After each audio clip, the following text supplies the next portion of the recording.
The Sarge is back with another version of Double Dragon, this time for the NES, with some classic arcade artwork. Wait a minute, what's that you said? You can only play the main game as a one-player game? But it's Double Dragon. Oh, hang on.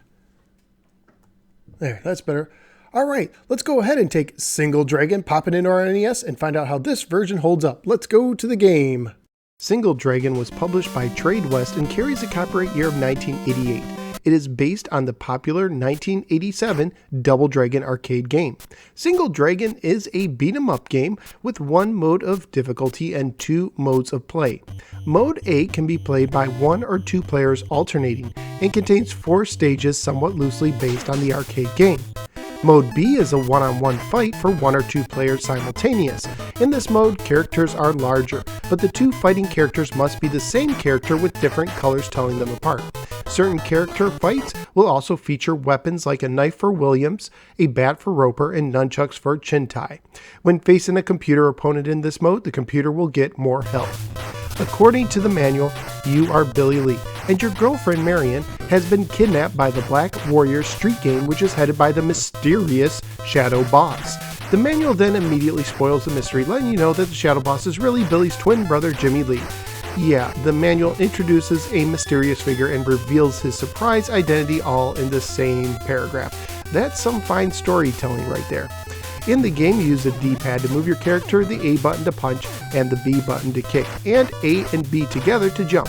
In a big departure from the arcade game, your moveset is limited until you earn enough heart points to increase a level and gain more moves. However, neither the manual or the game spells out when moves are earned, just that you can earn them. At the first heart level, at the beginning of the game, you can punch, kick, jump, and you can also headbutt by tapping towards on the D-pad twice.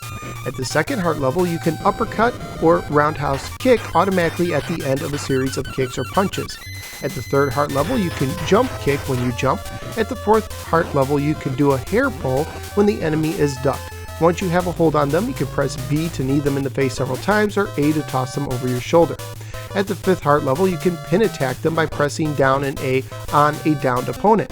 At the 6th heart level, you could do a reverse elbow smash by pressing A with your back to your opponent. And at the 7th heart level, you could do a jumping roundhouse kick at the end of a series of attacks with the B button.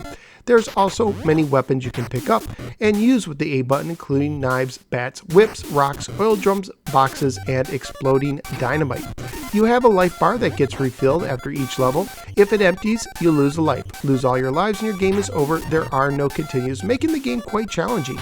Graphically speaking, I think the game looks pretty good, especially the characters in the one-on-one battles. However, you are limited to only 2 enemies on screen at the same time to avoid flicker. And Linda's hair does resemble half of a Nerf basketball. I also enjoyed the sounds and the chip-tune music in the game as well. Family-friendly wise, you have lots of animated violence, weapons, and your male character fighting female enemies, but there is no blood as enemies just blink away. On eBay, loose copies range from $9 to $14. Complete copies were going for $25 to $70, and new copies sold for over $300, and those prices include the shipping.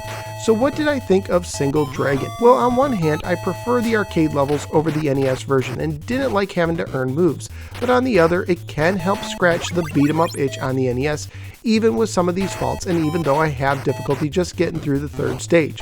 So where am I going to rank Single Dragon? Well, I enjoyed it more than the original Adventure Island at 13, but I did have more fun with Jaws at 12. So I'm going to make Single Dragon my new lucky number 13 ranked game on the NES. Single Dragon is recommended for retro gamers who have fond nostalgic memories of the NES version. Fans of the arcade version might want to check out the Sega Master System version instead.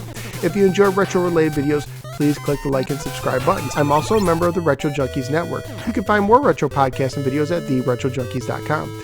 Thank you for giving me a little part of your day, and I look forward to seeing you next time on the next episode of The No Swear Gamer. Take care, and remember, double means 2.